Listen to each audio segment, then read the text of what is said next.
Kabanata 11. Isang mapang-asar na sanggal ang pinakawalan ni Dana. Sa hindi maipaliwanag na puot, nanunuya siya, "Now, be on your way out."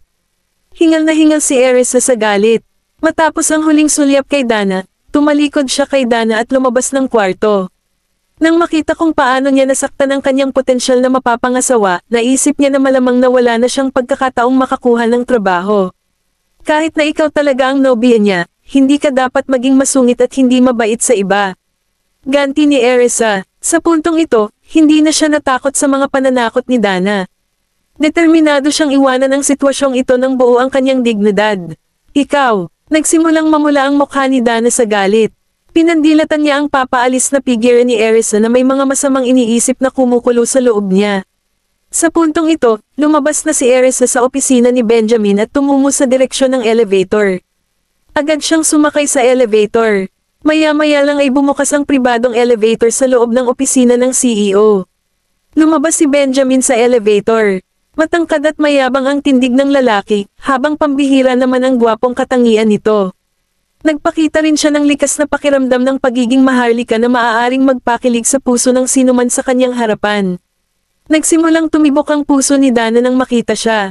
Nakatitig sa walang kapintasang gwapong mukha ni Benjamin, isang bakas ng kabaliwan ang bumungad sa kanya.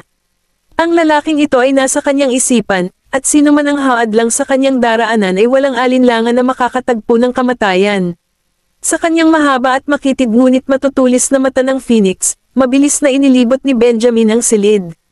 Gayunpaman, sa halip na hanapin ang inaakalang kinakapanayam, nakita niya sa halip si Dana.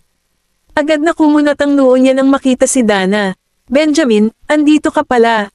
Dinalhan kita ng almusal, bulalas ni Dana pagkatapos mabilis na umayo sa malumanay na ekspresyon. Pagkatapos ay mabilis siyang naglakad papunta sa gilid ni Benjamin at sinubukang yakapin ang kanyang kamay sa braso ni Benjamin. Gayunpaman, mabilis na naiwasan ni Benjamin ang pagtatangka niyang iyon. Naglakad siya patungo sa kanyang desk na may malamig na ekspresyon sa halip. "Anong ginagawa mo dito?" Tanong niya sa isang nakakatakot na malamig na boses, na walang bahid ng init sa kanyang tono. Nadurog ang puso ni Dana. Sa pagtingin sa kanyang pares ng malungkot na mga kamay, ang ngiti sa kanyang mukha ay nagsimulang tumigas. Gayunpaman, naalala niya ang kanyang sarili at mabilis na sumunod sa kanya, na muling nag-ipon ng ngiti sa kanyang mukha. "Well, I was afraid na hindi ka pa nakakain ng breakfast. Eto, I made this for you. Please eat it habang mainit pa." Sagot ni Dana habang binubuksan ang lunchbox at inilagay sa desk ni Benjamin. Gayunpaman, isang sulyap lang ni Benjamin ang pananghalian bago sumagot, "Please go and leave me alone. I have other things to do." Umupo si Benjamin at nagsimulang magtrabaho. That eerily cold and apathetic attitude of his made her feel like her heart sat alongside a large stone. "After all these years, ayaw pa rin niya akong patawarin." "Benjamin," tawag ni Dana. Ramdam niya ang bahid ng kalungkutan sa kanyang ilong. Nang makita kung gaano kawalang interes at kalamigan si Benjamin, biglang bumilis ang tibok ng puso niya. Lalo na pagkatapos ng pagtatagpo nila ni Erisa, lumubog si Dana, mas malalim sa takot. Kung malalaman ni Benjamin, "Kakatapos ko lang kumain sa bahay. Ngayon, ilagay ang mga ito at umalis. Busy ako." Utos ni Benjamin. Pinutol niya ito bigla nang hindi man lang siya sinulyapan, hinihiling na umalis siya sa sandaling iyon. "Kung ganoon, pakisamahan sila kapag nakaramdam ka ng gutom mamaya." Pagmamakaawa ni Dana, tinapunan niya ito ng masamang tingin, nag-aatubili na makipaghiwalay sa kanya. Gayunpaman, hindi nagtagal ay nakita niya si Benjamin na nag-dial ng internal extension number. Mukhang pinapatawag niya si Ethan. Kaagad, nasabi ni Dana kung ano ang balak niyang susunod na gawin. Dahil sa pagkataranta, pinili niyang mag-strike muna. "Oh, Benjamin, pagdating ko sa opisina kaninang umaga, may isang babae na nakaupo dito sa tabi ng sopa." Tila tumanggap siya ng tawag sa telepono mula sa ibang kumpanya na nag-iimbita sa kanya para sa isang pakikipanayam. Hiniling niya na ako iparating ito sa ngalan niya. Malamang, nagawa ng ibang kumpanya na mag-alok sa kanya ng mas magandang remuneration package kaysa sa Graham Group. Masyadong mababa ang kabuoang bayad na inaalok ng Graham Group kumpara ngayon. Kaya't pinili niya ang ibang kumpanya at nagpa siya na umalis ng maaga sa panayam na ito. Agad na nagdilim ang mukha ni Benjamin. Ang nakakatakot na panginginig na naaninag niya noon ay lalong tumindi. Napagtanto kung gaano siya nagalit, si Dana ay lihim na napangiti, pagkakataon para sa iyo na sumali sa Graham Group. Erisa Yerk, ang isang bagay na pinakaayaw ni Benjamin ay ang mga taong hindi tumupad sa kanilang mga pangako na pagkasundoan din ng mga plano. Ibinaba ni Benjamin ang telepono. Hindi niya pinansin si Dana at bumalik sa trabaho. Nakatingin sa kanyang perpektong lalaki, umaasa si Dana na manatili ng kaunti pa. Gayunpaman, sa harap ng malamig na puot ni Benjamin, hindi na siya nang ahas na lapitan pa siya. Kaya naman, wala siyang choice kundi umalis sa opisina. Kaka-rating lang ni Dana sa entrance ng opisina nang mabangga niya si Ethan. Nang makita si Dana, natigilan si Ethan. Miss Adams, hinarap siya ni Ethan. Ungol ni Dana. Muli niyang inilagay ang malamig at malayong tindig, pagkatapos ay tumungo sa direksyon ng elevator na nakataas ang ulo. Ang panandaliang pagtatagpo na ito ay nagbubulungan sa loob-loob ni Ethan. Si Miss Adams ay maaaring maging medyo walang galang at masama kung minsan, Maya-maya pa ay binawi ni Ethan ang kanyang tingin at naglakad patungo sa opisina ni Benjamin. Nang makitang wala si Erisa, natarante si Ethan. Hindi kaya nagpunta si Miss York sa banyo. Mr. Graham, nakilala mo na ba si Miss York? Tanong ni Ethan habang naglalakad papunta sa workdesk ni Benjamin. Gayunpaman, nakatanggap siya ng isang matalim na titig mula kay Benjamin bilang kapalit. Labis na naguluhan si Ethan. Sa pagtingin sa kanyang amo, na halatang galit na galit, sinubukan niyang muling magtanong, nakilala mo na siya. Sa susunod, huwag mong sayangin ang oras ko sa mga taong walang interes sa kumpanya. Umungol si Benjamin. Aling madugong kumpanya ang kayang mag-alok ng mas magandang sweldo kaysa sa Graham Group? Ay blacklist ang kandidatong ito at huwag nang isaalang-alang ang pagkuha sa kanya muli. Patuloy niya, Jeez, sa tingin mo ba kulang ang negosyo ko sa isang makapangyarihang individual na tulad mo? Nang marinig ito, natarante si Ethan. Wala siyang ideya kung ano ang nangyari. Kakandidato si Erisa na pinaghirapan niyang makipag-ugnayan. Nagkataon lang na may plano siyang bumalik sa bansa, kaya pumayag siyang tanggapin ang alok na trabaho. Mr. Graham, hindi mo ba alam kung gaano kahirap ang humawak ng mga promising talents ngayon? Mr. Graham, if I ask what happened? Desidido si Ethan na makarating sa ilalim nito. Tinatanong mo ba ako? Ang matalim na tingin ni Benjamin ay dumaan sa buong opisina. Nang matanong niya ang lunchbox sa mesa, sumabog ang kanyang temper sa isang mas fouler state. Kung ganoon, sino pa ba ang dapat kong itanong? Hindi ba ikaw ang nakakita sa kanya? Napabuntong hininga si Ethan. Pakiramdam niya ay napakahiyang hindi natuloy ang recruitment effort na ito.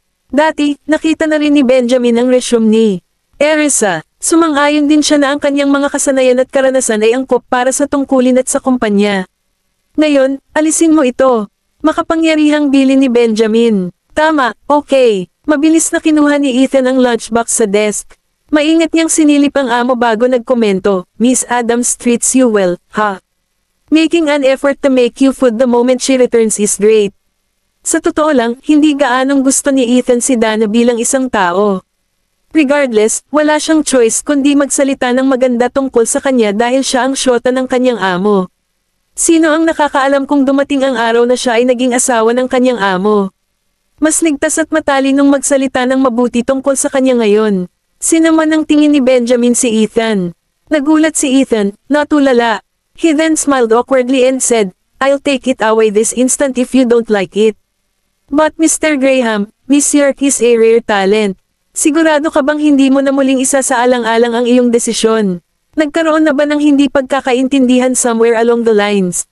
Pumasok lang si Ethan sa banyo at iniwan siya saglit.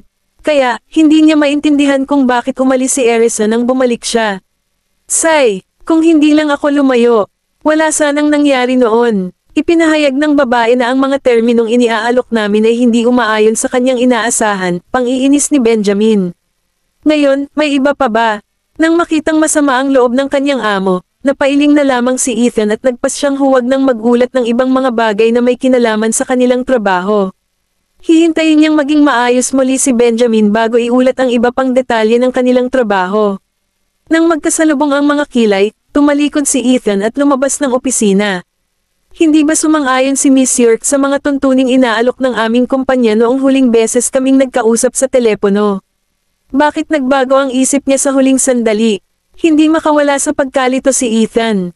Pagdating niya sa entrance ng opisina, Humarap siya kay Benjamin bago siya tinanong, Mr. Graham, personal bang sinabi sa iyo ni Miss York na tinatanggihan niya ang aming alok dahil hindi kaakit-akit ang aming alok?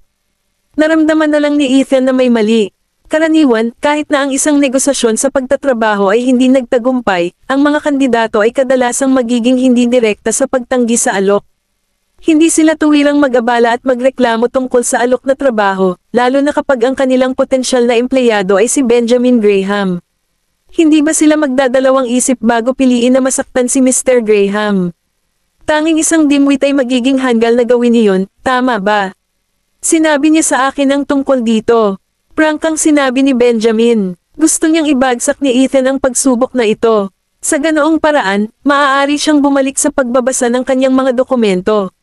Pagkaraan ng ilang sandali ay natigilan si Ethan na si Dana ang tinutukoy ni Benjamin. Napaawang ang kanyang mga labi bilang tugon sa realisasyong ito. Maaaring pumunta si Miss Adams upang makita si Mr. Graham anumang oras ng araw. Gayunpaman, nagkataon siyang dumating sa sandali ng panayam ni Miss York. Isa pa, hindi tumugon si Miss Adams sa mga pagbati ko sa kanyang paglabas. Hindi kaya siya ang nagpal-AS kay Miss York. Sumulyap si Ethan kay Benjamin ngunit hindi na naglakas loob na magsalita pa. Bumalik siya sa kanyang opisina. Matapos pag-isipan ang mga bagay-bagay, nagpasya siyang tawagan si Erisa at intindihin ang nangyari. Kung tutuusin, siya ang nag-scout kay Erisa. Sinabi sa kanya ng kanyang instincts na dapat may dahilan sa likod ng kanyang hindi kanais-nais na pagkikita ngayon. Hindi maaaring hamakin ni Erisa ang Graham Group nang walang dahilan. Kabanata 12. Pagkalabas ng opisina ng Graham Group, lumingon si Erisa para tingnan ang mataas na gusali. Hindi may kakaila na medyo nadismaya siya sa kinalabasan ng interview. Noong una, akala niya ay magiging maayos ang pakikipanayam at malapit na siyang magsimulang magtrabaho dito. Ngunit sino ang nakakaalam na ang isang pagliko ng mga kaganapan ay magbabago sa trajectory na ito? Dahil may iba pang plano ang tadhana, maaari lamang siyang maghanap ng iba pang pagkakataon. Ibig kong sabihin, marami pang ibang kumpanya maliban sa Graham Group. Pumara ng taxi si Erisa para umuwi.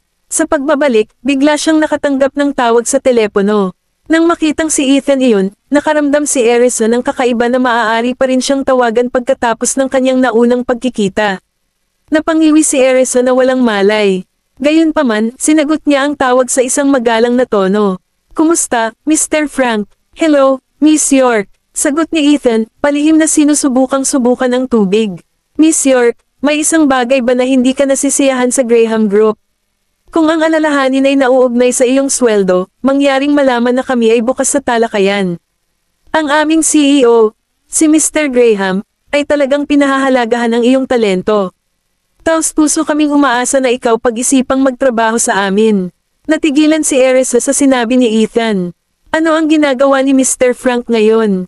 Sinubukan ni Erisa na intindihin ang sitwasyon bago na pagpasyahan na malamang ay hindi alam ni Ethan at ng iba pa na itinaboy siya ni Dana. Kaya, sumagot siya, walang bagay na hindi ako nasisiyahan sa Graham Group. Dumating ako sa panayam ngayon ng may katapatan na sumali din sa kumpanya. Gayunpaman, dahil hindi ako nagustuhan ng nobya ni Mr. Graham at piniling ipagtabuyan ako sa pamamagitan ng isang subo ng masasamang salita at walang galang na salita, naisip ko na wala ng dahilan para sumali ako sa iyong kumpanya. I will take my shot with other companies instead. Nang marinig ito ni Ethan ay nabigla. You mean Miss Adams? Miss Adams. Bumilis ang tibok ng puso ni Erisa sa tunog ng pangalang iyon. Ang pangalan ay agad na nagdulot ng malalim na nakaluklok na puot na ibinaon niya ng malalim sa kanyang puso. 5 taon na ang nakalilipas, isang babae, na tinatawag ding Miss Adams, ang pilit na inilayo sa kanya ang kanyang mga anak paggamot kay Erisa at sa kanyang mga anak. Napakapalad na may nakahanap sa kanila. Kung hindi, siya at ang kanyang mga anak ay namatay sa isang masakit na kamatayan. Ito ba si Miss Adams ay kapareho ng babae sa nakaraan ko? O nagkataon lang na magkaparehas sila ng apelyido? Hanggang ngayon ay hindi pa rin maintindihan ni Erisa kung bakit gustong kunin ng babaeng iyon ang kanyang mga anak sa kanya. Wala silang dating sama ng loob at hindi man lang magkakilala. Gayunpaman, lihim na pinatayo ng babaeng iyon si Erisa at ikinulong sa isang abandonadong gusali hanggang sa maipanganak niya ang kanyang mga anak. Noong una, inakala ni Erisa na ang lahat ng ito ay kagagawa ng kanyang ama. Gayunpaman, sa paglipas ng panahon, napagtanto niya na ang mga bagay ay hindi makatuwiran. Hinding-hindi niya makakalimutan ang mga madilim na araw na iyon at nanumpa na hahanapin ang babaeng iyon para maghiganti. Ngunit higit sa lahat, kailangan niyang mahanap muli ang mga nawawala niyang anak. Miss York, napagtantong tumigil sa pagsagot si Eris sa saglit, tumawag si Ethan para kunin ang kanyang atensyon. Sa wakas ay bumalik si Eris sa kanyang katinoan at tumugon, narito ako. Miss York, so sinasabi mo bang pinalayas ka ni Miss Adams at hindi ka umalis sa interview dahil nabigo ang negosasyon mo kay Mr. Graham? Gulat na gulat pa rin si Ethan. Kailangan niya itong kumpirmahin ni Erisa ng tahasan dahil may natitira pa siya, mag-alala na baka. Nabigo ang pakikipanayam dahil sa negosasyon sa pagitan niya at ng kanyang boss. I haven't even got the chance to meet Mr. Graham bago itinaboy ng babaeng yon. Sabi ng babaeng yon, kapag hindi niya nakikita ang potential ko, hindi rin makikita ni Mr. Graham. Naapektuhan ang mood ni Erisa sa mga alaala at realisasyong naalala niya. Dahil wala siya sa magandang mood, hindi na siya nag-abalang magpaliwanag pa kay Ethan. Anyhow, your company is way out of my league. Goodbye now. Puna ni Erisa bago i-end ang tawag.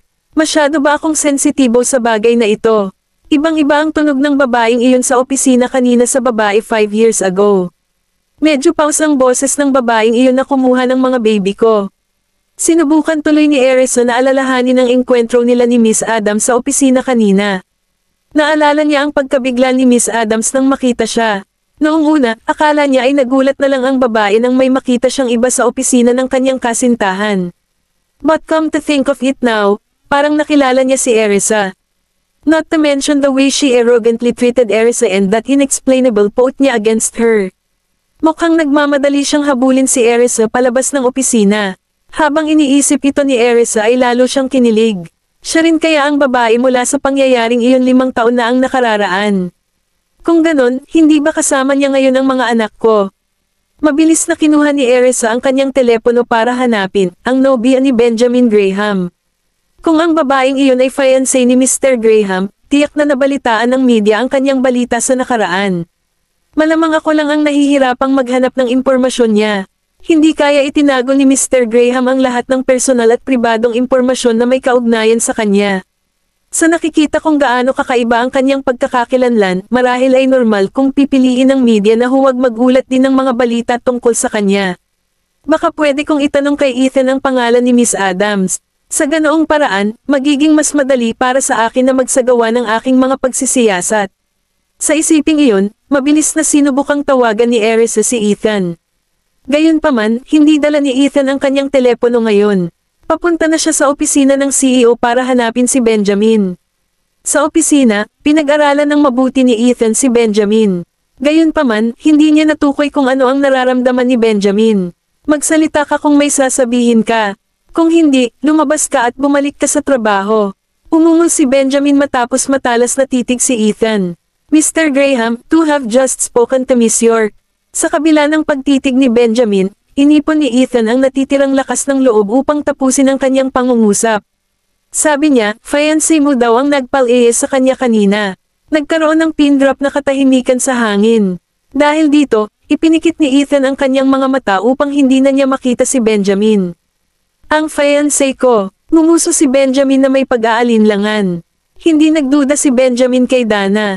Bagkus, naniniwala siyang hindi mapagkakatiwalaan si Erisa. Anong meron kay Ethan? Na-brainwash ba siya ng kandidatong iyon? Bakit paulit-ulit siyang nagsasalita sa ngalan niya? She's quite good to come up with excuses, di ba? So what if she was chased away? What good is a candidate like her kung hindi man lang niya naisip na suriin ang mga bagay-bagay sa iyo? Sa mabagsik na boses, nagpatuloy si Benjamin, huwag nang mag-aksaya ng oras sa kanya at humanap ng iba.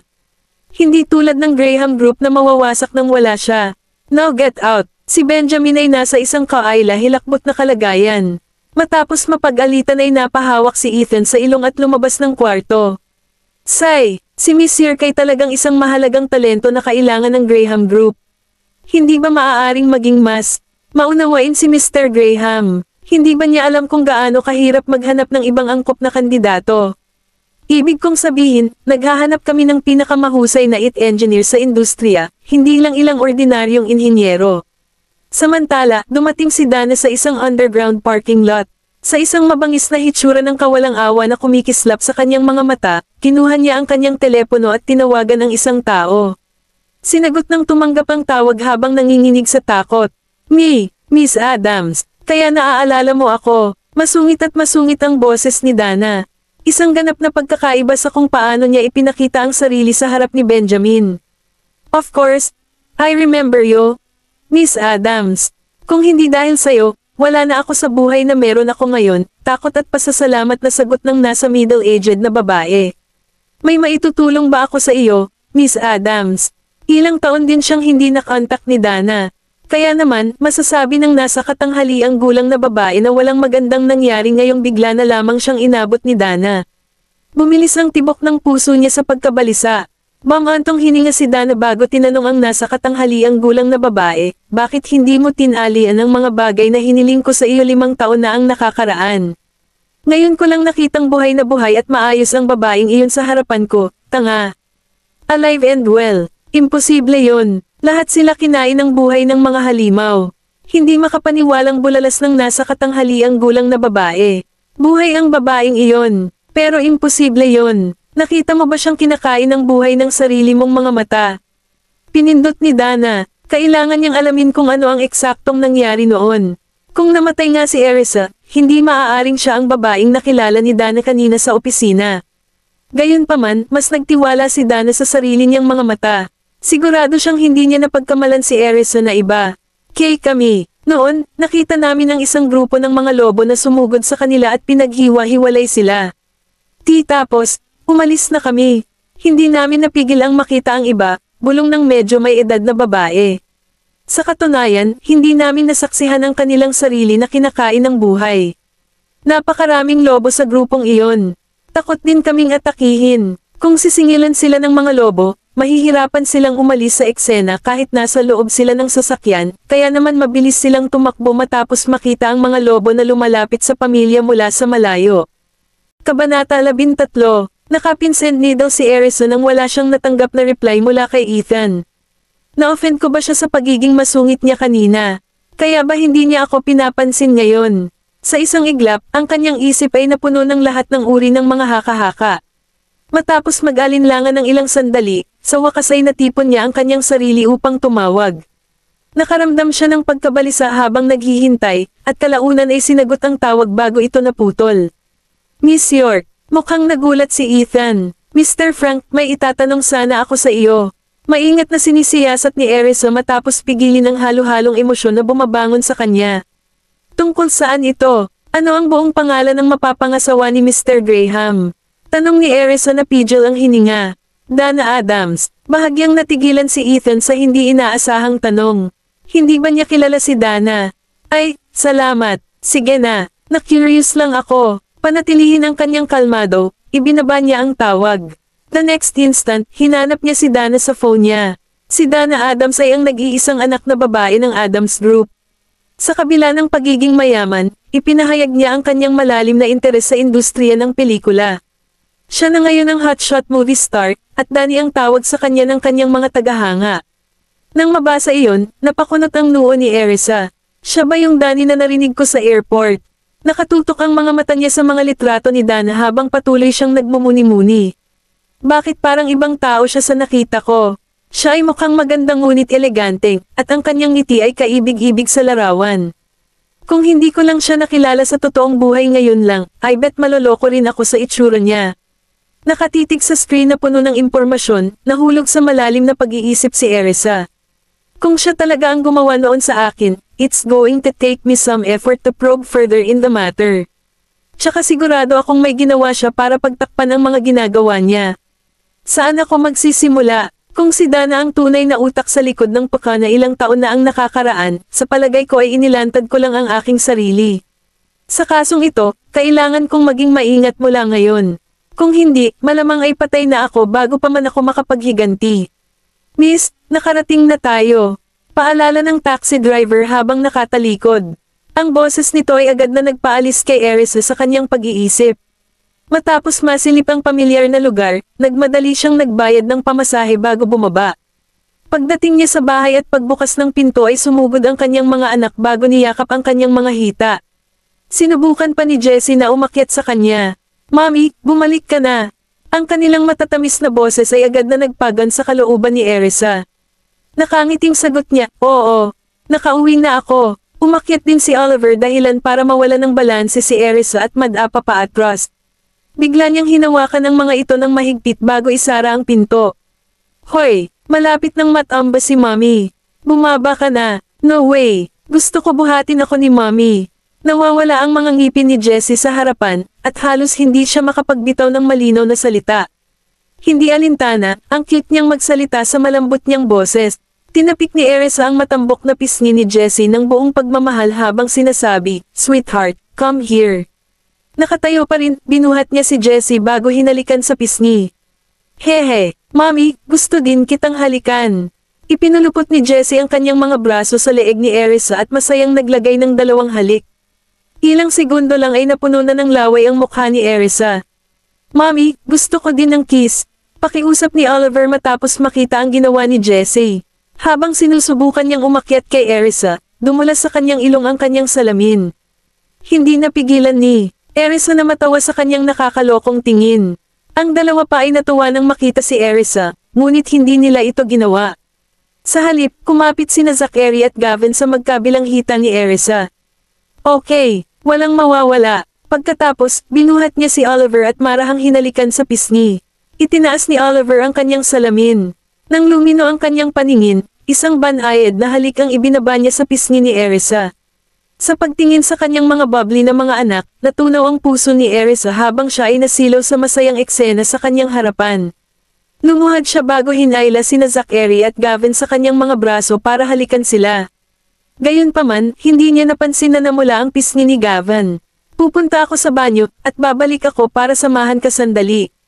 Niyakap niya silang lahat bago tumakbo sa banyo.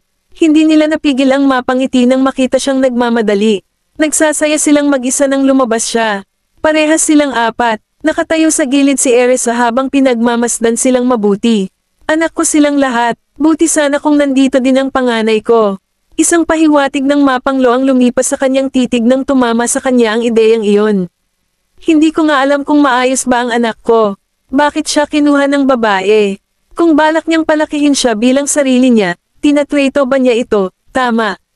Hindi nagtagal, nakita ni Zachary at Gavin ang malungkot na hitsura sa kanyang mukha. Dahil sa pagtataka, nagpalitan ng tingin ang dalawa. Anong meron kay Mommy? Hindi ba naging maayos ang interview? Lumapit sila kay Erisa bago nag-aalalang nagtanong, Mommy, how was the interview? Mabilis na itinago ni Erisa ang kanyang kalungkutan sa likod ng isang magiliw na ngiti. Bumagsak ako sa interview. Ha? Nagulat si Zachary habang nakakunot ang noo. Hindi dapat mangyari iyon dahil medyo may kakayahan si Mommy. Lumingon siya at tinapunan si Gavin ng nagdududang tingin. Anong problema ng daddy mo? Kaninang umaga, tuwang-tuwa si Gavin nang marinig mula kay Zachary na pupunta si Erisa sa Graham Group para sa isang interview. Kumpiyansa siya na talagang makukuha niya ang alok. Nang marinig ang nakakadismaya na balita, nag-aalalang tanong ni Gavin, Mommy, bakit hindi mo nakuha ang offer? Mommy, hindi mo ba nakausap ang assistant?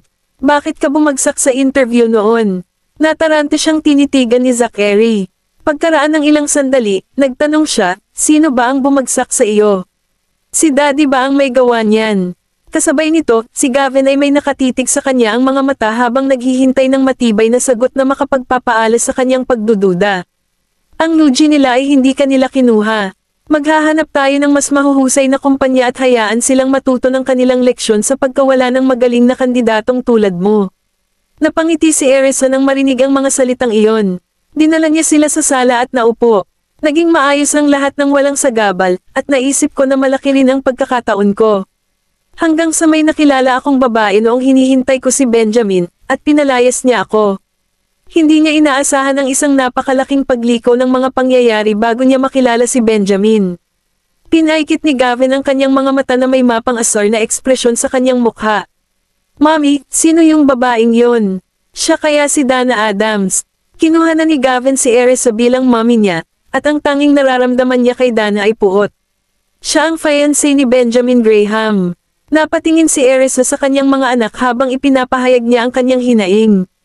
Bahagyang napaawang ang mga lobby ni Gavin nang tumunog ang pangalan sa kanyang tenga. Ang walang hiyang babae, ni hindi siya fiancé ni Daddy.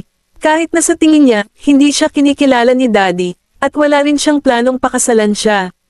Kung talagang sinadya niyang gawin iyon, gagawin niya iyon nang ibalik niya ako 4 na taon na ang nakakaraan.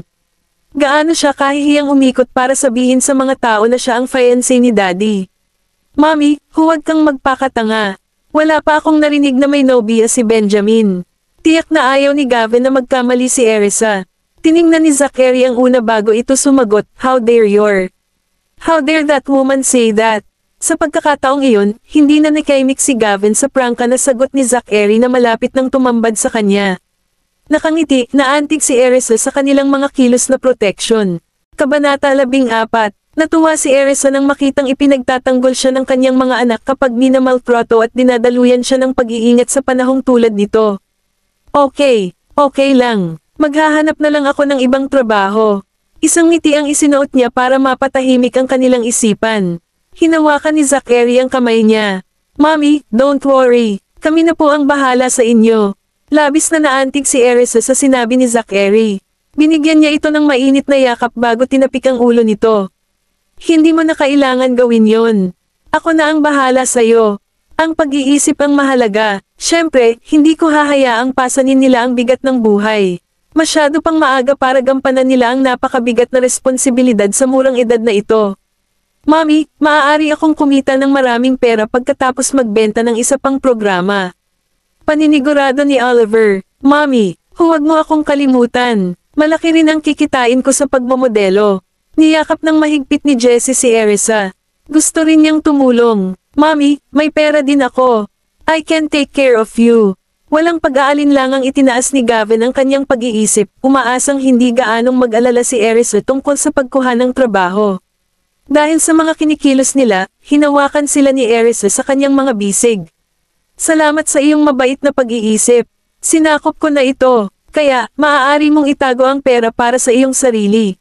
Oliver, dapat mong ihinto ang pagsusulat ng mga programang iyon. Napakaraming pagsusumikap sa paggawa ng programming, tiyak na ayaw niyang mag-overwork ang kanyang anak. Natatakot na iniyuko ni Oliver ang kanyang ulo pagkatapos na bigyan ng babala. Napangiti siya, sumagot siya, Sige, Mommy, Jessie, bawal kang tumanggap ng modeling jobs without my permission. Hinaplos ni Erisa ang ulo ni Jessie. Pagkatapos ng lahat, ito ay hindi madaling pera. Ang mga bata ay malamang na kailangang magtrabaho ng mas mahirap kaysa sa mga matatanda dahil kailangan nilang patuloy na sumailalim sa pagsasanay. Mommy, kahit anong sabihin mo. Gumalaw ang mga labi ni Jessie sa isang matingkad na ngiti. Ang kanyang nawawalang mga ngipin sa harap ay nagpamukha sa kanya na kaakit-akit. Itinoon ni Gavin ang kanyang tingin kay Jessie, na mukhang mas maganda at mas maislan kaysa sa iba. Pareho siya ng dimples ni Mommy kapag ngumingiti. The more I look at him, the more na para siyang babae. Ang sarap sana kung babae siya at kapatid ko. Nakita ni Jessie ang kanyang masikasong titig at bumalik na may ngiti. Napangiti si Gavin habang tinatapik ang ulo niya. Ang cute ni Jessie. Tumingin si Erisa kay Jessie, at ganoon din ang naisip niya. Si Jessie ay pinalaki bilang isang maliit na bata mula pa noong siya ay ipinanganak. Maikli ang kanyang buhok, at nakasuot siya ng kasuotan ng kanyang mga kapatid. Kaya naman, madaling makita siya ng lahat bilang isang lalaki. Hinawakan ni Erisa si Jessie at hinalikan sa pisngi. Tuwang-tuwa si Jessie kaya hindi niya napigil ang mapangiti. My baby is so adorable. Let me kiss you. Si Erisa ay tumatawa habang nakikipaglaro kay Jessie. Hehe, Mommy, nakakakiliti yan. Napayuko si Jessie, at nagniningning siya sa tuwa. Nagtawanan din ang tatlo sa eksena. Samantala, umupo si Zachary sa isang sulok at tinext si Jasper, hindi si Mommy ang kinuha ni Benjamin. Hindi maiwasan ni Jasper na mapangiti sa text message. Hindi kinuha ni Benjamin si Mommy. Lalong tumindi ang kanyang galit matapos malaman na si Erisa ay pinalayas ni Dana. Nakakakilabot, nawala ang kanyang basahan, inihagis niya ang libro sa kanyang mga kamay. Napatulala si Edwin sa ginawa ng una. May nanggulo ba sa kanya? Lumapit si Edwin para pakalmayan siya. Gavin, anong meron? Sumulyap si Jasper kay Edwin at nag-isip sandali. Kami lang ni Benjamin ang nananatili sa lugar na ito, at wala si Dana dito. Sabi ka kong tanungin, si Edwin tungkol sa relasyon ni Benjamin kay Dana. Maya-maya lang ay naglakad na ang kasambahay sa kanila. Nandito na si Miss Adams. Nakasunod si Dana sa likod ng kasambahay. Malamang nandoon siya para hanapin si Gavin. Hindi nakatulong ang biglaang pagsulpot niya dahil mas nagalit si Jasper matapos siyang makita. Pagkatapos ay binaril niya ito ng nakakamatay na titig. Kumunat ang noo ni Dana nang masalubong niya ang nagbabantang tingin nito, at nagsimula siyang magmura sa loob. Anong brat? Ngayong tumanda na siya, lalo siyang nagiging walang galang. Pinandilatan niya pa ako ng ganito. Dapat turuan ko siya ng leksyon ngayon. Miss Adams, magalang na bati ni Edwin sa kanya. Edwin, asikasuhin mo na ang mga gawain mo. I'll spend some time with Gavin.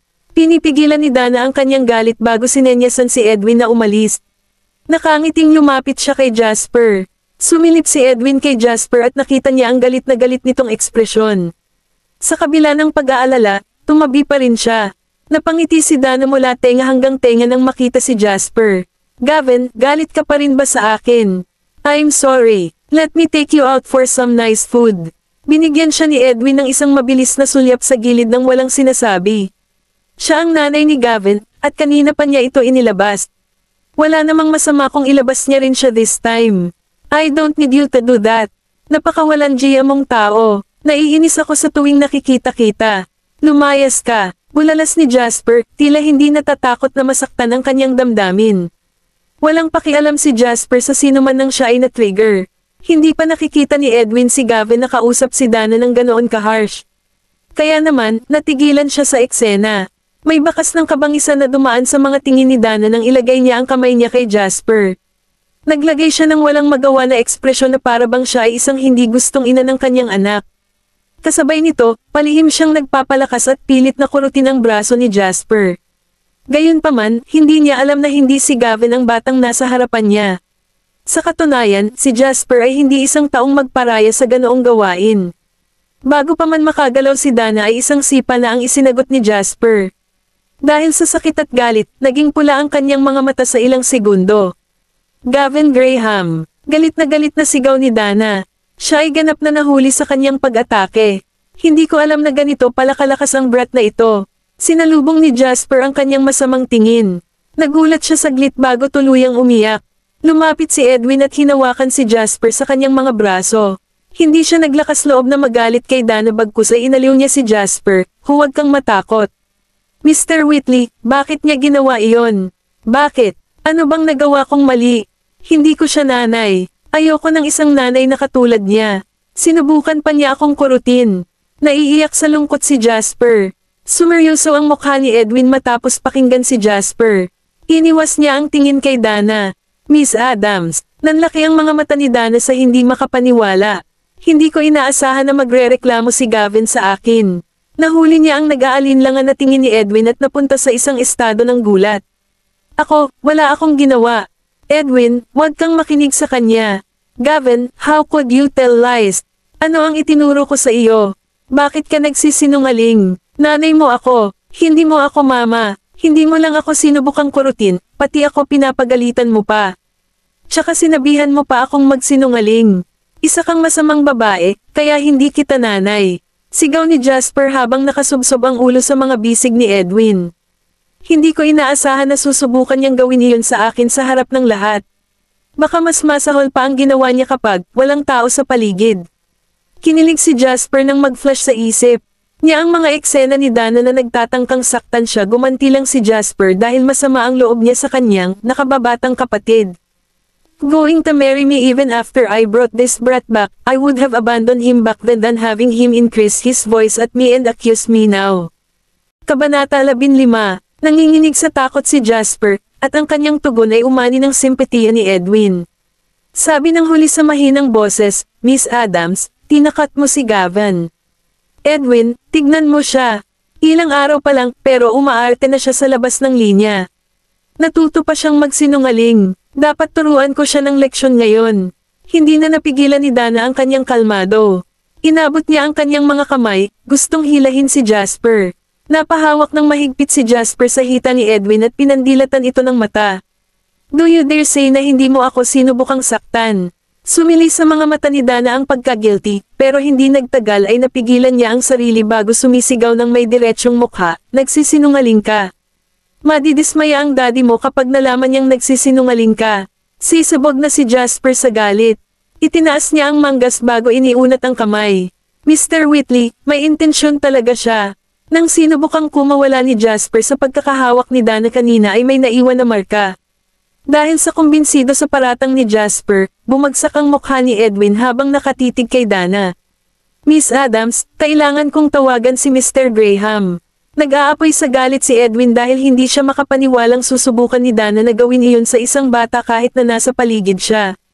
Hinding-hindi papayagan ng mga Graham ang sino man na magpatong ng kanilang mga kamay sa mga miyembro ng kanilang pamilya.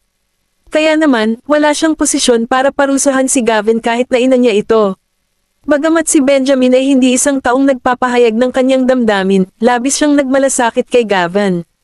Edwin, huwag. Hindi ko siya sinubukang saktan. Gavin, paano ka naglaro ng ganyang dirty trick? Once your daddy's back, I'll make sure that he educating you well. Si Dana ay nagkasala sa kanyang mga ginawa. Paano ko aasahang lalaban siya? Mas maganda kung itutulak ko lahat ng sisi sa kanya. What a hypocrite. You were trying to hurt me just a while ago. Mr. Whitley, bakit ang bisyo niyang babae? Gusto ko si Daddy. Gusto ko si Daddy. Napaiyak na naman si Jasper. Bukod dito, sinasamantala rin niya ang pagkakataon upang makita kung totoong nagmamalasakit si Benjamin sa kanya. Kung papanik si Daddy sa masamang babaeng ito, iiwan natin siya. Sumakit ang puso ni Edwin nang makitang umiiyak si Jasper, yakap-yakap niya ang kawawang bata. Gavin, huwag ka nang umiyak. I'm here, and I'll call your daddy back home now. Kinilabutan si Dana nang mabalitaan niyang uuwi na si Benjamin. Kung alam ni Benjamin ang sinubukan kong gawin kay Gavin, siguradong makakaapekto ito sa relasyon namin. Binalaan na niya ako pagkatapos kong tanggalin ang cotton candy ng brat na ito kahapon. I don't think we should bother him because of such a trivial matter. Dahil sa galit sa ginawa ni Dana, tinarayan siya ni Edwin in a stern manner. Miss Adams, I think it's better if you can talk to Mr. Graham personally regarding this matter. Ginagawa namin ang aming makakaya para mapanatiling ligtas si Gavin sa mga pinsala. Paano niya sinubukang gawin iyon? Kung maglakas loob siyang gawin iyon kahit na naruroon ako, malamang nasamobra siya kapag wala kami. Kung iisipin, kakaiba ang ugali ni Gavin sa tuwing nandito siya. I bet hindi ito ang unang pagtatangka niya. Nadurog ang puso ni Edwin matapos alamin ang sitwasyon. Agad na tinawag ng mayordomo si Benjamin. Agad na nagmadaling umuwi ang huli nang marinig ang balita. Sa puntong iyon, ganap na batid ni Dana na mananatili ang paratang kung aalis siya. Napaupo siya sa couch sa sala na kinakabahan. Kung may pakialam pa si Benjamin sa akin, malamang hahayaan niya itong mag-slide. Ako naman ang nanay ni Gavin. Samantala, umiiyak pa rin si Jasper. Palihim siyang binaril ni Dana ng death glare. Itinago niya ang lahat sa sarili niya dati. Bakit niya ako kinakalaban ngayon? Sa katunayan, kahapon pa niya ito sinimulan. Iyan ay isang napakalaking pagbabago. Pinaikit ni Dana ang kanyang mga mata nang maisipan niyang makabangga si Erisa sa Graham Group. Nakilala kaya ni Erisa ang bastos na bata na ito.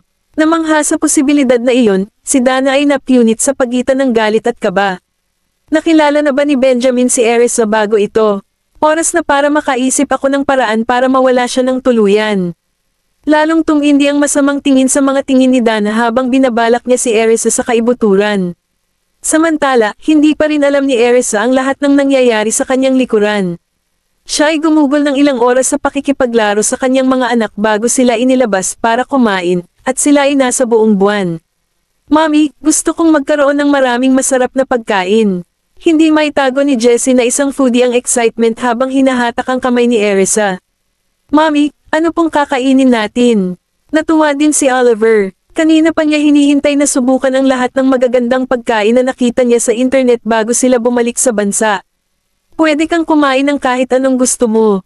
Binigyan sila ni Erisa ng mapaglarong kindat habang inaayos ang kanilang mga sombrero.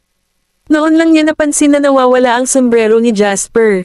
Jasper, nasaan ang sombrero mo? Mommy, binigay ko sa ibang bata sa airport. Mahusay na ginampanan ni Gavin ang kanyang papel bilang si Jasper nang hindi inilantad ang kanyang sarili. Magaling siyang gayahin ang ekspresyon ni Jasper, kaya't walang napansin si Erisa na kakaiba. Sinulyapan siya ni Zachary habang nanunuya sa loob. Ang galing niya. Kung hindi niya ito napansin kanina ay naloko rin siya ni Gavin. Ibibigay ko sa iyo ang sombrero ko. Tinanggal ni Zachary ang kanyang sombrero at inilagay sa ulo ni Gavin. Hindi ko kailangan yan. Tinalikuran ni Gavin si Zachary, sa pag-aakalang ito ay mabuti kung wala ito. Makinig ka sa akin at kunin mo. Nakangiting sinuot ni Zachary si Gavin, na parang siya ang kuya.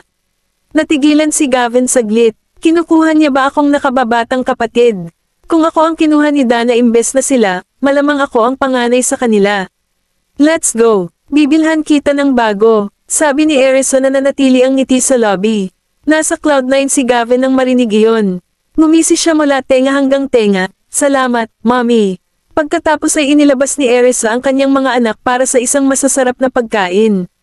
Sa kabilang banda, nagmamadaling umuwi si Benjamin sa loob ng 10 minuto.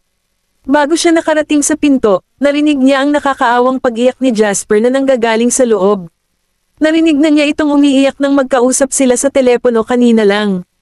Nagdilim ang mukha ni Benjamin habang nakakunot ang kanyang mga kilay, at ang kanyang walang malasakit na pag-uugali ay humiwalay sa kanya sa iba. Ginoong Graham, pinuntahan ni Edwin si Benjamin kasama si Jasper sa kanyang mga bisig, mukhang balisa. Matagal nang umiiyak si Jasper na namumula ang mga mata at namamaga. Namula na rin ang ilong niya. Nasasaktan si Edwin na makita kung gaano siya kaagrabyado. Benjamin. Lumapit si Dana kay Benjamin, ngunit napatigil siya nang mamataan niya ang matalim nitong titig. Daddy, Daddy. Pagod na pagod si Jasper matapos umiyak ng matagal. Lumapit siya kay Benjamin para humingi ng yakap nang makita niya ang huli. Sinalo ni Benjamin si Jasper sa kanyang mga bisig at marahang tinapik ito sa likod. Huwag kang umiyak. Kahit medyo awkward ang boses niya, nagsalita siya sa sobrang malambing na tono. Sumandal si Jasper sa balikat ni Benjamin, at ilang sandali lang ay nagliwanag ang kanyang mga mata. Mukhang may pakialam si Benjamin sa kanya. Tapos, nagreklamo siya kay Benjamin na may nakakaawang tingin, Daddy, she tried to hurt me. Hindi nagtagumpay si Dana sa kanyang aksyon, ngunit ang ideya ng pagsisikap na gawin iyon ay sapat na upang magalit si Benjamin. Lalong nagdilim ang tingin ni Benjamin na may pakiramdam ng mamamatay tao na hangarin habang tinitigan niya ng masama si Dana. First time ni Dana na makita itong nakatitig sa kanya ng ganoon. Agad siyang nakaramdam ng lamig sa kanyang gulugad. Nanginginig, sinubukan niyang ipaliwanag ang sarili, Benjamin, makinig ka sa akin. Ito, get lost, malamig na bulalas ni Benjamin. Kabanata 16. Nilapitan ni Benjamin si Jasper habang dahan-daang ipinatong ang isang kamay sa kanyang ulo sa isang proteksyon na tindig. Malamig siyang kumilos kay Dana. No one is allowed to harm a child of the Graham family. Don't you dare to come close to Gavin anymore. Benjamin, I am Gavin's mom, and he's my beloved child. Bakit ko pa siya sasaktan? He was the one that. Sinalubong ng mga mata niya ang malamig na tingin ni Benjamin. She didn't dare to put the blame on Jasper and immediately started to beg for mercy. Hindi ko sinasadya. Ang gusto ko lang ay yakapin siya. Hindi ko naisip na saktan siya. Are you taking me for a fool, Miss Adams? Ngumisi si Benjamin. Ibinuka ni Dana ang kanyang bibig sa gulat. Namula ang mga mata niya habang umiiling. Hindi mo ba alam na kahit kailan hindi kita tinanggap na tanga? Get lost. Hinabol siya ni Benjamin at sinulyapan si Edwin bago binuhat si Jasper sa kanyang study. Please take your leave, Miss Adams. Nanatiling magalang si Edwin sa kabila ng galit. Pinagmasdan ni Dana ang pag-alis ni Benjamin kasama si Jasper. Nasaktan siya nang malaman na talagang pinalayas siya nito. Please leave, Miss Adams. Wala ka pa bang naidulot na kapahamakan sa pananakit mo kay Gavin? Wala akong pakialam kung hindi mo siya pahalagahan, pero bilang ina, hindi mo siya dapat i-bully. Walang pusong udyok ni Edwin. Dahil sa plano ni Dana na pakasalan si Benjamin sa pamamagitan ng paggamit sa katotohanang anak nila si Gavin, nagulat si Edwin nang makitang napakalupit nito kay Gavin. Pakiramdam niya ay mas malupit si Dana kaysa sa sinumang madraste sa mundo para sa kanyang anak. Bata pa si Gavin, pero kailangan niyang tiisin ang malupit na pagtrato ng kanyang ina. Wala man lang siyang banibitawan na salita tungkol dito. Hindi nakakagulat na siya ay may malungkot na personalidad at pinipigilan ang sarili. Galit na nagngangalit si Dana at umalis. Pupunta ako para makita si Gavin sa susunod. Ikaw ang bastos na nagpagalit sa akin ni Benjamin.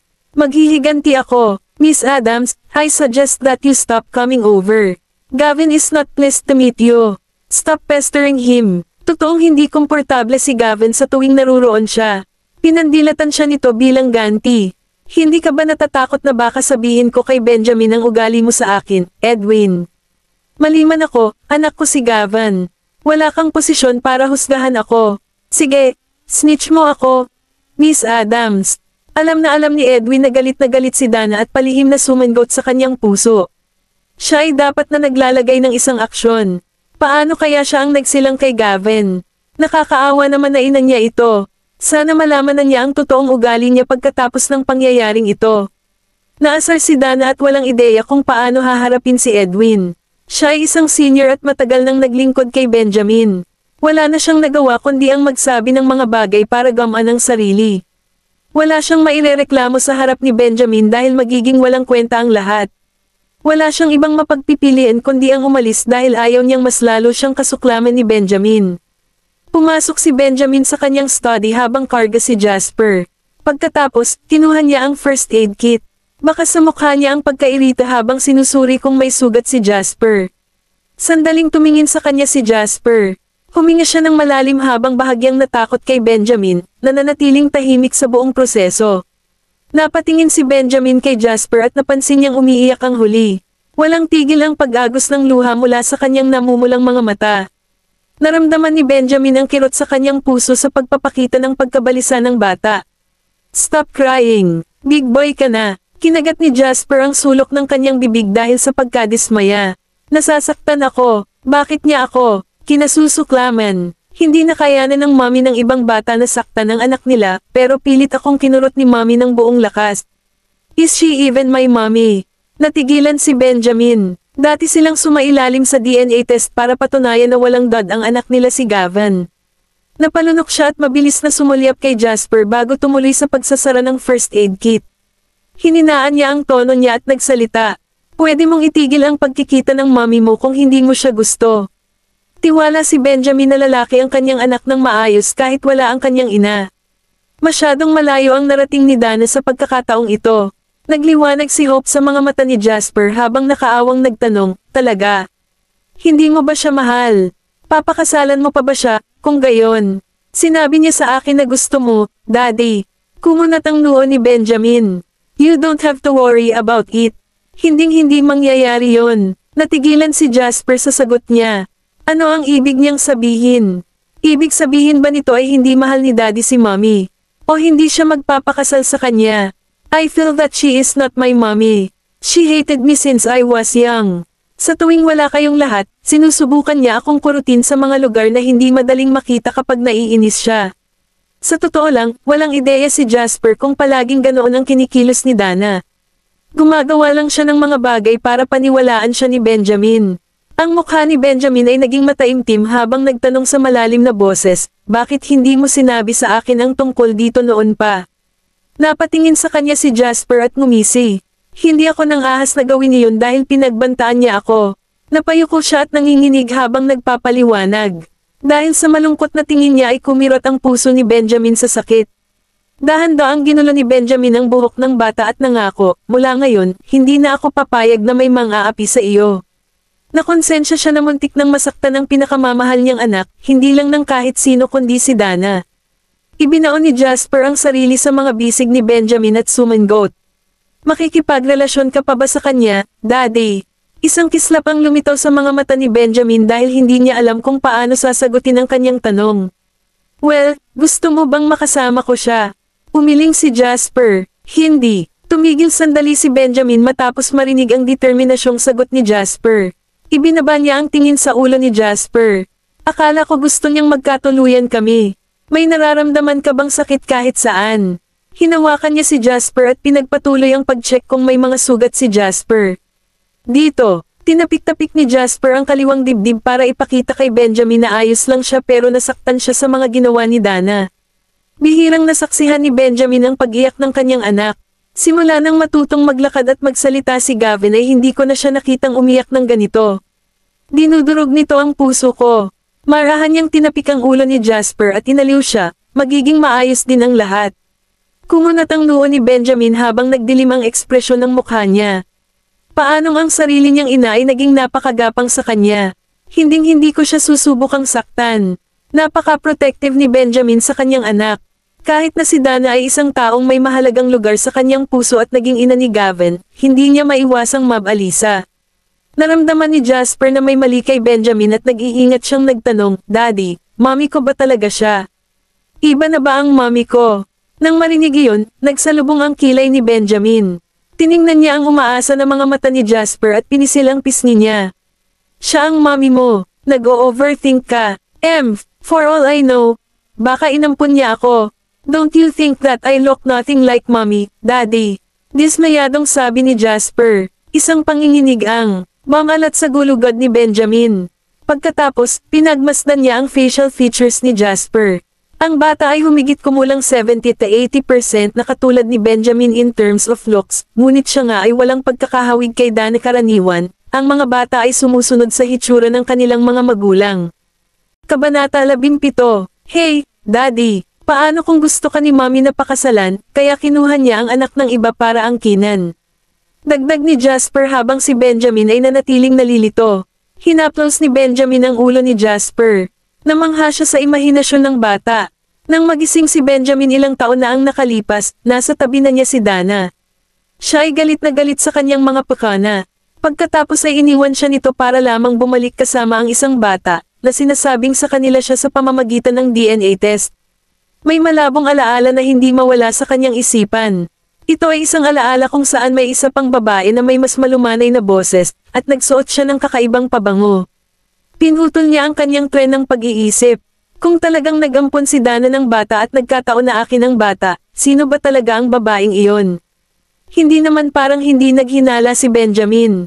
Gayunpaman, napatunayang siyentipiko na si Gavin ay talagang si Dana at ang kanyang anak.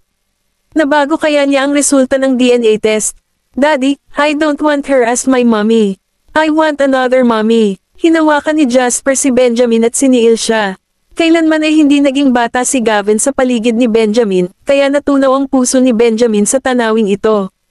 Tinapik ni Benjamin ang ulo ni Jasper at sinabing, "Huwag kang magsalita ng mga kalokohang bagay." Kahit na si Benjamin ay may mga pagdududa, walang paraan na matalakay niya ang mga ito sa kanyang anak nang walang matibay na patunay. Gusto niyang pigilan ang kanyang anak sa hindi kinakailangang pagkamuhi kay Dana. Nagpout si Jasper. Tila hindi pa siya lubos na nagtitiwala sa kanya ni Benjamin. Kailangan kong kumuha ng konkretong ebidensya para mahikayat si Daddy. Daddy, kung hindi ko talaga siya mommy, sasamahan mo ba ang biological mommy ko? Hindi naisip ni Benjamin ang ganoong senaryo. Kung hindi si Dana ang nanay ni Gavin, paano ang tunay na ina ni Gavin kasama ni Benjamin kung hindi man lang niya nakita ang mukha nito? Samantala, inilabas ni Erisa ang kanyang 4 na anak para kumain at namili para maging pamilyar sila sa kanilang kapaligiran. Jasper, anong klaseng sombrero ang gusto mo? Hindi sanay si Gavin na tawagin siya ng ibang tao na Jasper, kaya natagalan bago siya nakasagot. Bahagyang tinapik ni Zachary si Gavin dahil naguguluhan si Erisa sa kawalan nito ng sagot. Pinapatawag ka ni Mommy. Bumalik sa katinoan si Gavin na may pamumula sa mukha. Anong sabi mo, Mommy? Napansin ni Erisa na hindi niya ito pinapansin at pinisil ang pisngi niya sabay turo sa tindahan.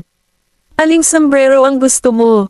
Tiningnan ni Gavin ang mga available na sombrero at sumagot, I like the black one.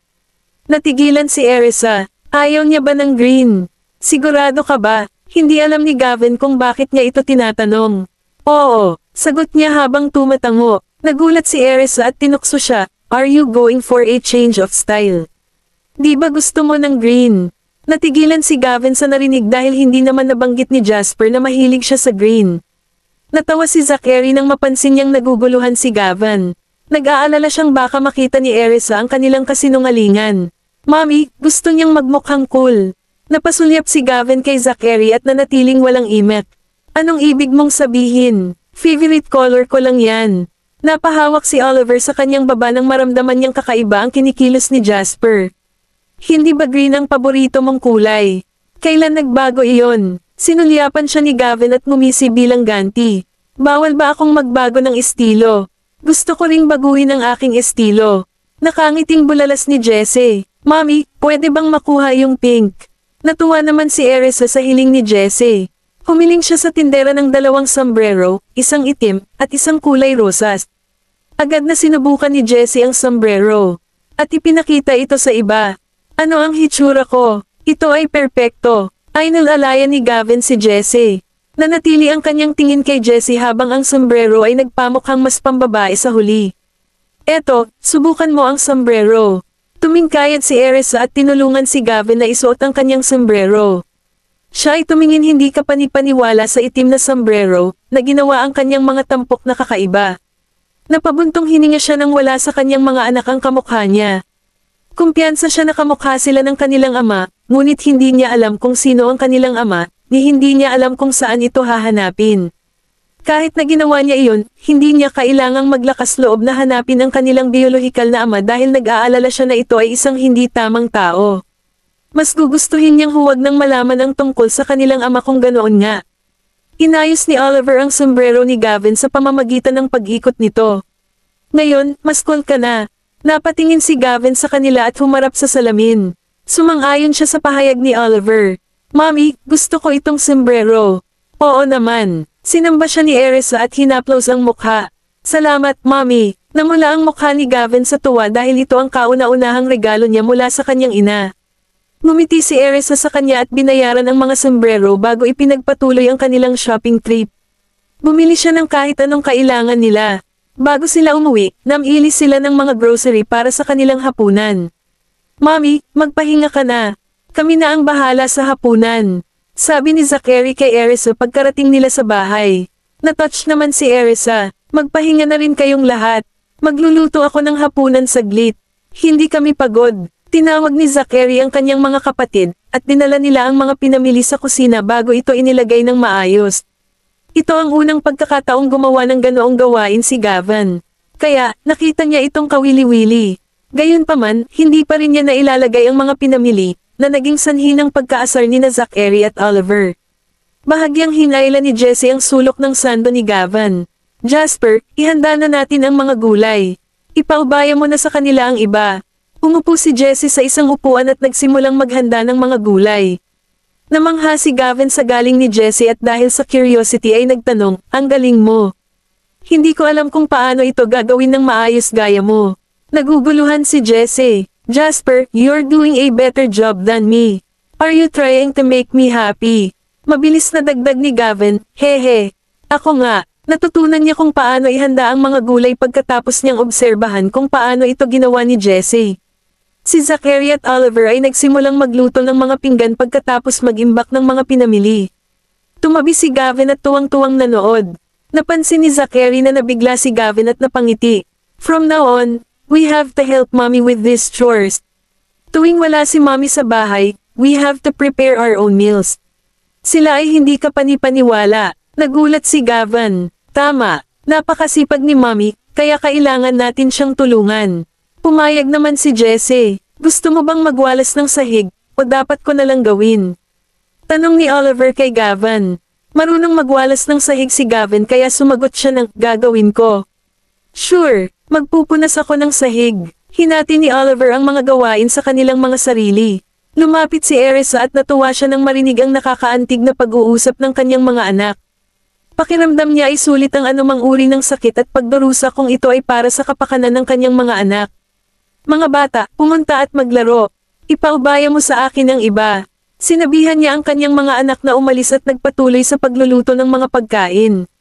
Hindi umalis si Gavin. Sa halip, nakatayo siya sa kusina, pinapanood siyang nagluluto. Napatingin si Erisa sa kanya at napansin niyang puno ng curiosity ang ekspresyon nito. Pakiramdam niya ay may mali. Nagugutom ka ba, Jasper? Pwede ka namang kumain ng tinapay pansamantala, pero siguraduhin mong huwag kang kumain ng marami dahil malapit na tayong maghapunan. Kabanata 18. Mommy, gusto kitang panoorin magluto. Malambing na sabi ni Gavin, nakatingin sa kanya ng may pananabik. Ngumiti si Erisa sa kanya bilang ganti at sinabi sa malumanay na boses, oo naman. Umupo ka sa isang tabi at huwag kang damaykit sa akin. Mag-ingat sa anumang tumalsik na mantika. Okay. Naalimpungatan si Gavin. Hinailan niya ang isang upuan at masunurin siyang umupo.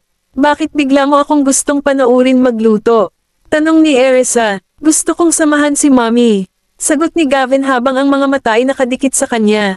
Naantig si Erisa sa sagot nito at ngumiti ng pagkatamis-tamis.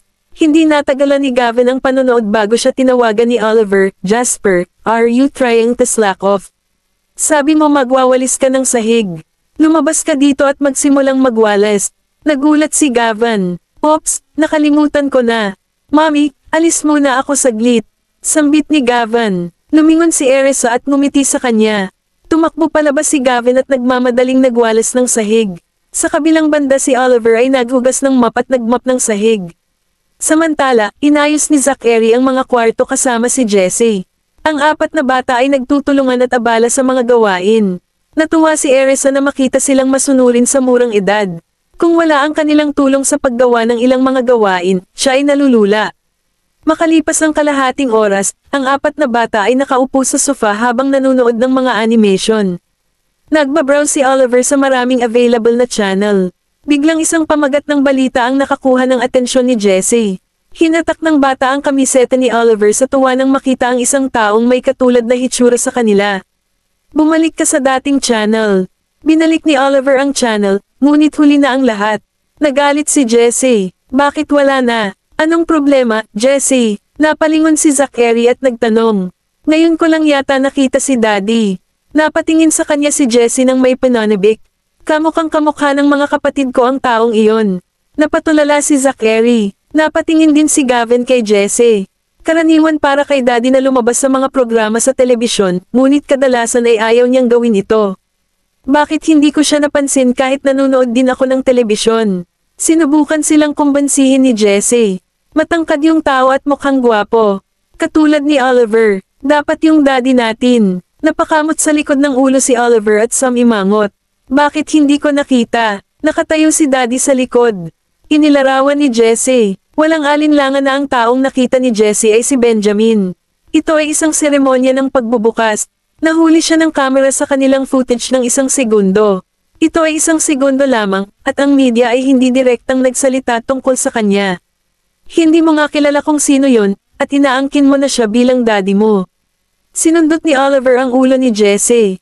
Natagalan siya ni Jessie. Ayaw mo bang malaman? I do, but there are billions ng mga tao sa labas.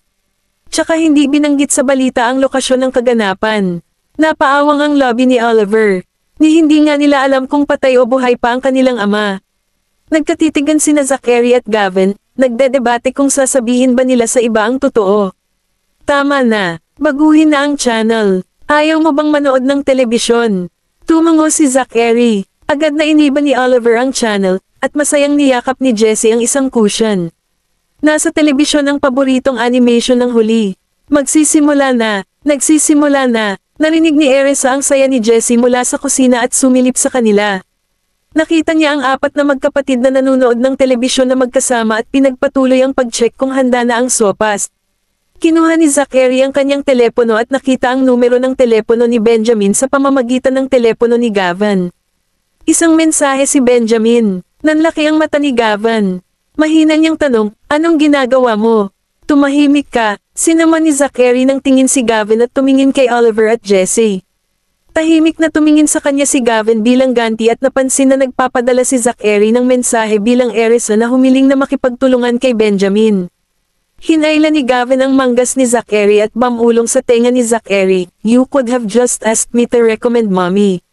Nagdududa si Zachary. Pwede bang sumali si mommy sa company without his approval? Kumunat ang noo ni Gavin at nagpasya na talakayin ito kay Ethan. Hindi nagtagal ay nakatanggap si Benjamin ng mensahe sa pamamagitan ng kanyang pribadong numero. Natarante siya habang binubuksan ang message. Ang mensahe ay nabasa, ang pangalan ko ay Erisa York. Nagsisisi akong umalis kanina ayon sa kagustuhan ng mapapangasawa mo. Mr. Graham, kung hindi ka pa nakakahanap ng angkop na kandidato, mangyaring isaalang-alang ang pagbibigay sa akin ng pagkakataon.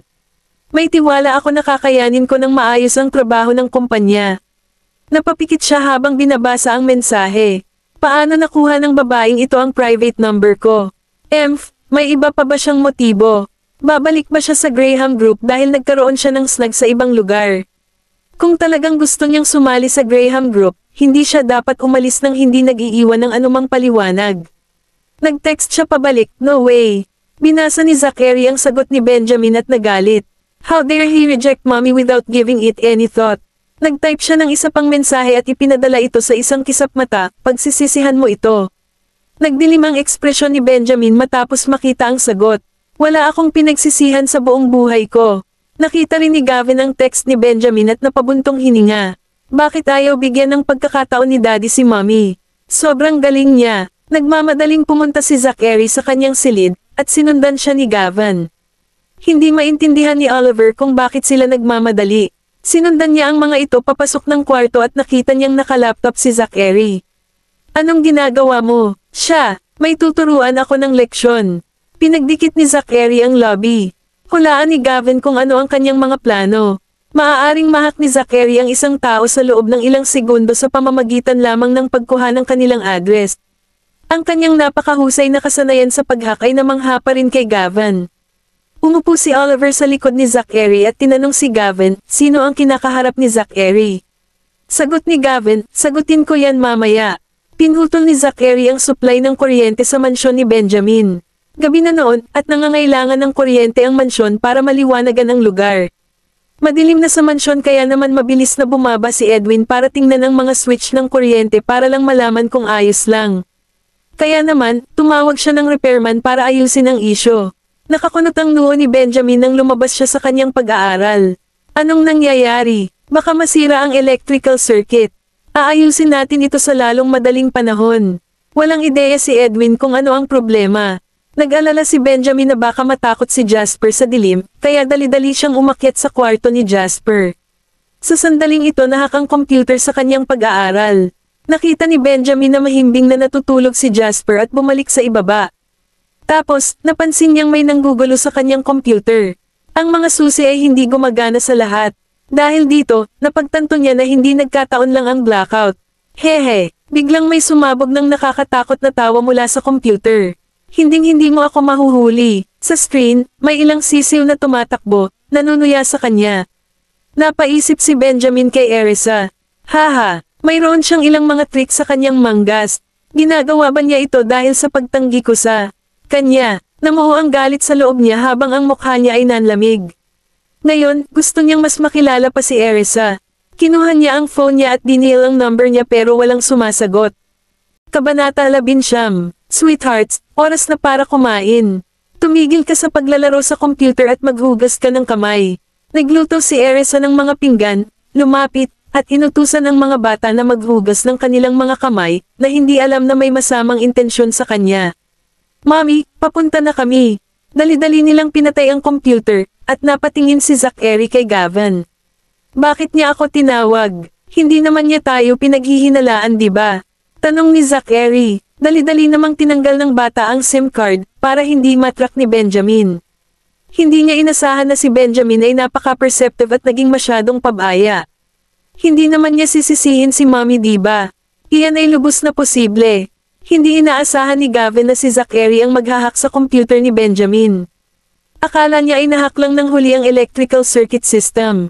Kaka-text ko lang kay Daddy bago i-hack ang computer niya. Siguradong maghay-hinala na siya. Anong pinag-uusapan niyo? Maaari mo bang sabihin sa akin? Napatingin si Oliver sa dalawa, halata sa mukha niya ang pagkadismaya. Nag-uusap sila nang hindi siya pinapasok sa kanilang usapan. Sweethearts, lumabas ka, sigaw ulit ni Erisa. Tinapik ni Zachary sa balikat ang hindi mapakali na nakababatang kapatid. Sasabihin ko sa iyo ang tungkol dito pagkatapos ng hapunan. Tere, labas tayo. Minamadali tayo ni Mommy. Tere, kain muna tayo. Sumunod naman si Gavin at lumabas ng kwarto. Nang marinig ito ni Oliver ay napaawang ang lobby niya. May sikreto sila, at tinatago pa nila sa akin. Nagmamadali rin siyang tumakbo palabas ng kwarto. Naghugas ng kamay ang tatlo at pumunta sa dining room, kung saan umupo na si Jessie at umiinom ng sopas. Ang bagal niyo talaga, halos maubos ko na ang isang mangkok. Napangiti si Jessie. Umupo si Gavin sa tabi niya at hinimas-himas ang kanyang ulo, kung ganoon ay uminom ka ng marami kung gusto mo, at mas kaunti ang iinom natin. Ngumiti si Jessie, tumingin sa kanya, saka tumutok sa pagkain. Saglit na tinitigan ni Gavin si Jessie. Parang babae talaga ang ngiti niya. Sa pag-aalalang masaktan ng anak, itinago ni Gavin sa kanyang puso ang kaisipang iyon at hindi sinabi sa sinuman. Bilasan mo at kumain. Inihain ni Erisa ang sopas sa mga bata. Inihain din niya ang kanyang sarili ng isang mangkok, umupo, at nagsimulang kumain. Samantala, sa tirahan ng Graham, pinaikit ni Benjamin ang kanyang mga mata. Sinuri niya ang kanyang computer at nakitang walang mga file sa computer ang nahawakan. Ang paghack sa kanyang computer ay tila isang paraan lamang upang ipakita ang sama ng loob. Nakapagtataka, hindi masubaybayan ng numerong ito ang kanyang posisyon. Talagang maingat ba siya, o ang taong naghack ng aking computer ay hindi siya? Ang tiyempo ay masyadong nagkataon. May kaba ang babaeng ito, di ba? How dare she try me? Hindi ba siya natatakot na ituloy ko ang bagay na iyon? Kung walang tiyak na ebidensya, hindi niya matukoy na ang taong nahak ang computer ay tiyak na si Erisa, ngunit siya ang pangunahing suspect. Maya-maya lang, dumating si Ethan para i-report ang schedule ni Benjamin. Habang papalapit siya sa huli, sinalubong ng mga mata niya ang matinding titig ng lalaki, at natakot siya nito. Mr. Graham, pinalaki niya si Benjamin at maingat na binati. May nagawa ba ako para masaktan siya? Ngumisi si Benjamin bilang tugon. Ibinigay mo ba ang aking pribadong numero sa iba? Nanlaki ang mata ni Ethan at nagmamadaling umiling. Hindi ko ginawa. I don't have the guts to give someone else your private number. Kailangan ko pang mabuhay. Nagpatuloy siya, ano ang mali? Babae ba ang nagdudulot sa kanya ng problema? Malamig at mahigpit ang tingin ni Benjamin habang nakatingin kay Ethan. Hindi mo rin binigay si Erisa. Hindi ko binigay sa kanya ang contact number mo. Kahit business card mo. Sumusumpa ako sa Diyos. Nagtaas ng kamay si Ethan at nagmura. Kumunat ang noo ni Benjamin. Hindi niya binigay ang number ko kay Erisa, so paano niya makukuha ang number ko? Mr. Graham, tinawag ka ba niya? Mahinang tanong ni Ethan. Binigyan siya ni Benjamin ng matalim na tingin at nagtanong sa mahinang boses, alam mo ba kung nasaan siya ngayon? Natigilan si Ethan saglit, hindi maintindihan ang kanyang balak. Mr. Graham, pwede ko bang itanong kung bakit mo siya hinahanap? Ayaw ba niyang magtrabaho sa Graham Group?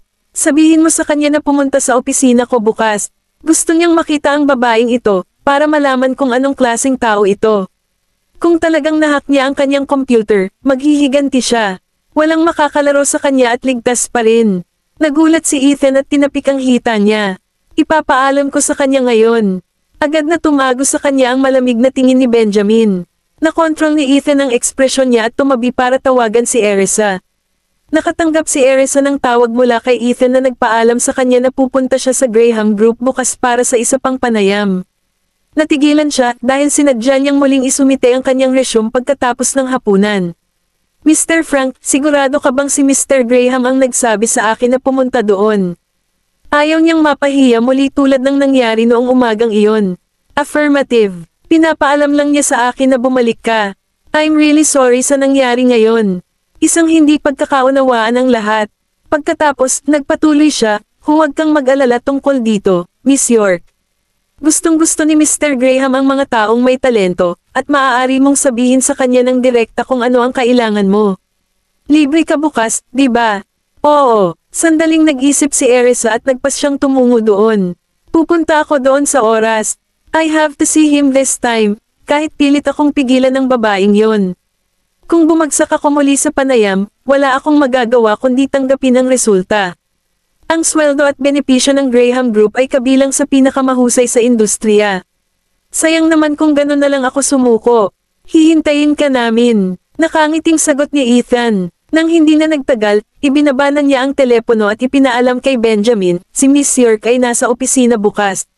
Hindi nagulat si Benjamin. Bigla siyang nagtanong, nakita mo na ang babaeng ito. Ano ang tingin mo sa kanya? Maganda siya at napaka-intelektual na tao. Nakakatuwang makita siya. Sagot naman ni Ethan na may pambabala na ekspresyon sa mukha. Lalaki, ang ganda niya. Kung magtutulungan tayo sa hinaharap, mas magiging maganda ang mood ko habang nagtatrabaho. Magiging malapit ako sa kanya kapag nagkatrabaho kami, at baka magkaroon ako ng pagkakataon na ituloy siya. Malamig na tinitigan siya ni Benjamin at ngumuso. Napakataas ng pagsusuri. Mr. Graham, hindi mo pa kasi siya nakikita. Kapag nakita mo siya bukas, malalaman mo ang sinasabi ko. Tinapik-tapik ni Ethan ang kanyang dibdib bilang pagsang-ayon. Biglang may naalala, nagtanong siya, Mr. Graham, bakit bigla kang nagbago ng isip? Agad na nagdilim ang mukha ni Benjamin. Ang aking computer ay nahack. Natigilan si Ethan sa narinig. Sino ang maglalakas loob na i-hack ang computer ni Grim Reaper? Siguradong pagod na ang taong iyon sa buhay. Naghihinala ka na na-hack ni Miss York ang iyong computer. Ang lalaki ay mabilis sa uptake. Binigay ni Benjamin ang kanyang phone para ipakita ang mga kaugnay na text messages, at nabigla si Ethan matapos itong basahin. Hindi pwede. Hindi niya iyon numero. Hindi ako naniniwalang gagawa siya ng ganoon. Tayong lahat ay nasa hustong gulang na, at walang sino man ang magiging hanggal upang pukawin si Mr. Graham ng ganoon. Ipinakita niya kay Benjamin ang kanyang numero ng telepono, upang patunayan na siya ay inosente. Mr. Graham, tingnan mo, ibang numero. Napakunot ng noo si Benjamin. Hindi siya. Sino kaya yon? Tumingin siya kay Ethan, at naintindihan naman agad ni Ethan ang ibig niyang sabihin. Titingnan ko kaagad. Sinubukan niyang hanapin ang IP address ngunit hindi siya nagtagumpay. Gayunpaman, nakita niya ang impormasyon sa pagpaparehistro. Mr. Graham, ang may-ari ng numerong ito ay si Zachary York. Zachary York. York din ang apelyido niya. Nang ibabaw ang dulo ng dila ni Benjamin sa loob ng kanyang pisngi, at lumalim ang kanyang mga mata habang nagmumuni-muni. Kabanata 20. Kumakain si Zachary ng kanyang pagkain, at kumislap ang kanyang mga mata nang marinig ang alarm sa kanyang telepono. Mommy, alis muna ako saglit. With that, umalis siya sa upuan niya at tumakbo sa phone niya.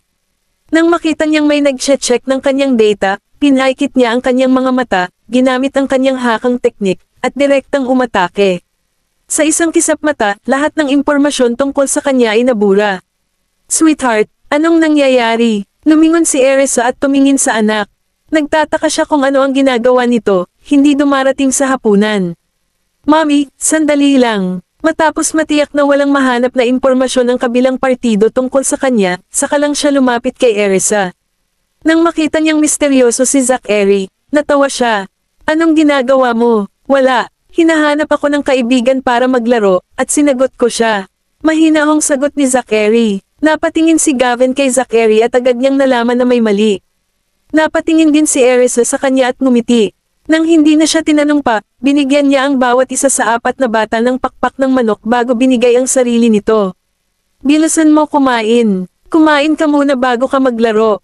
Mommy, ang sarap ng luto mo. Masayang kumain si Gavin. Nagustuhan niya ang pagkain. Magkano? Labis ang loob ni Erisa sa mga papuri ng kanyang anak. With a loving smile, she said, kumain pa kung masarap. Nang makita niya ang mga bata na nagsasaya sa kanilang pagkain, nagpahayag siya ng nasisiyahang ekspresyon. Samantala, sa Yellview, nakita ni Ethan na biglang blanko ang screen ng impormasyon. Kumunat ang noo niya, naghanap muli, at nalaman niyang naging magulo ang impormasyon. Anong nangyayari? Damn! Ang taong ito ay may ilang mga kasanayan. Nauwi sa walang kwentang paghahanap, at patay din ang kanyang telepono. Nagulat si Ethan at nagsumbong kay Benjamin. Mr. Graham, siguradong mas maganda ang techniques ng taong ito kaysa sa akin. Ang impormasyon na ngayon ko lang nalaman ay magulo. Pinaikit ni Benjamin ang kanyang mga mata at lalong naguluhan. Sino ang taong ito? Ano ang sinusubukan niyang gawin? Ituloy mo ang pagsubaybay sa lalaking iyon. Oo, hindi naglakas loob si Ethan na maging palpak. Daddy, biglang may mahinang boses ang umalangaw mula sa pintuan, at lamambat ang malamig at mahigpit na mukha ni Benjamin nang tumayo siya at lumabas. Nakatayo si Jasper sa labas ng study, kinusat ang mga mata. Kagigising lang niya at sobrang ganda ng kanyang inaantok na hitsura. Sobrang nagustuhan ni Ethan si Jasper. Kumaway siya at binati, Jasper. Inangat ni Jasper ang ulo niya at tumingin sa kanya. Baka sa maliit niyang mukha ang ngiti. Mr. Frank, ngumiti si Ethan nang nakakaloko sa kanya. Binuhat ni Benjamin si Jasper at hinawakan ang mukha nito. Gusto mo pa bang matulog? Ayoko matulog. I'm hungry. Sumulyap si Jasper kay Benjamin at matamlay na sumagot. Sa kaibuturan ng kanyang puso, sobrang kinakabahan siya. Bumaba lang ako at narinig ko yon. Si Benjamin ay mag-iimbestiga kay Zachary. Napakakakaiba. Bakit gusto siyang suriin ni Daddy? Alam na ba niya na ipinanganak sila ni Mommy? Sinalubong ni Benjamin ang mga mata ni Jasper habang nakatingin ito sa kanya. Tinaas niya ang isang kilay at dinala siya sa dining room. Bakit mo ako tinatitigan ng ganyan? Tanong niya. Ibinaba ni Jasper ang ulo niya at sumandal sa balikat niya. Ang pagkilos na iyon ay parang patunay ng ang kanyang pagkamahiyain, at naramdaman ni Benjamin na lamambat ang kanyang puso. Bihira niyang gawin iyon. Iyan ay medyo cute. Nang makarating sila sa dining room, pinaupo ni Benjamin si Jasper sa isang upuan, kumuha ng tuwalya, at nilinis ang kanyang mukha. Pagkatapos, pinunasan niya ang kanyang maliliit na kamay. Tinitigan ni Jasper si Benjamin at natuwa sa kanyang puso. Napakabait ni Daddy sa akin. Inihain ni Edwin ang sabaw sa mag-ama. Kain na tayo. Ingat ka. Ang init. Paalala ni Benjamin bago din humalukay. Tumingin si Jasper sa study at mamulong, hindi ba kasabay natin kumain si Mr. Frank? Napakunot ang noo ni Benjamin nang marinig iyon. Napakabait ng batang ito kay Ethan. Sumulyap siya kay Edwin at nagutos, dalhin mo si Ethan dito. Oo, Mr. Graham. Kaya naman, lumapit ang mayordoma at tinawag si Ethan. Tuwang-tuwa na malaman na inanyayahan siya sa hapunan, nagmamadaling lumabas si Ethan mula sa pag-aaral. Masayang sabi niya, Mr. Graham, paano mo nalaman na hindi pa ako kumakain? Binigyan ni Benjamin ng malamig na tingin ng madaldal na katulong at sinabi sa mahinang boses, anak ko ang nagpasando sa iyo. Naningkit ang mga mata ni Ethan. Lumapit siya, niyakap si Jasper, at tuwang-tuwa, salamat, Jasper. Umupo ang tuwang-tuwa na katulong sa tabi ni Jasper at naglagay ng pagkain sa plato ng bata. Jasper, medyo mahaba ang tulog mo ah. Well, may away sa akin. I felt terrible. So I slept more. Naaawa na sagot ni Jasper. Nagulat si Ethan at galit na gumanti, sino ang away sa iyo? Sabihin mo at tuturuan ko ng leksyon ang bully na iyon. Ngumisi si Jasper at sumulyap sa kanya. He treats me so well. And it's genuine kindness toward me, unlike that woman. Lagi niya akong minamaltrato sa likod nila. Yung babae, tumango si Jasper, nakaon. Napatingin si Benjamin sa kanyang anak. Ni hindi niya ito tinatawag na mommy. Si Ethan, hindi alam kung sino iyon, ay tumingin sa kanila. What woman had the guts to scold Vo? Tell me, Jasper, I'll teach her some manners. Sumulyap si Benjamin kay Ethan bago tumingin kay Jasper. Napatibok ng puso ang malungkot na ekspresyon ni Jasper. Napansin din iyon ni Ethan. Nanlaki ang kanyang mga mata, at muling nagtanong, sino ang babaeng iyon? Nang makita ang galit na tingin ni Ethan, sinulyapan ni Edwin si Benjamin at pinaalalahanan siya, it's Miss Adams. Nang marinig iyon, lumipat ang tingin ni Ethan mula kay Jasper patungo sa mukha ni Benjamin. Bahagya siyang napabuntong hininga at napalunok ng laway. Nang marinig ang hindi inaasahang pangalan, napaatras ng kaunti si Ethan at nagtanong, bakit? Napakahigpit niya sa kanya, hindi man lang natin kayang pag-alitan siya. Sa kabila ng galit, hindi naglakas loob si Ethan na magsalita nang wala sa linya nang mapansin niya ang malungkot na ekspresyon ni Benjamin. Napansin ni Jasper ang pagiging maamo ng katulong at nagpatuloy siya, Mr. Frank, sa tingin mo ay inconsiderate din siya, di ba? Alam kong hindi niya ako gusto. Siguro dahil hindi ko siya tinulungan kaya kinurot niya ako.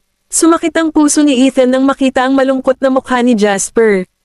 Ano ang gusto niyang tulungan mo siya? Napatingin si Jasper kay Benjamin. Para tumulong hilingin kay Daddy na pakasalan siya ng mabilis. Hinamak siya ni Ethan sa kanyang puso.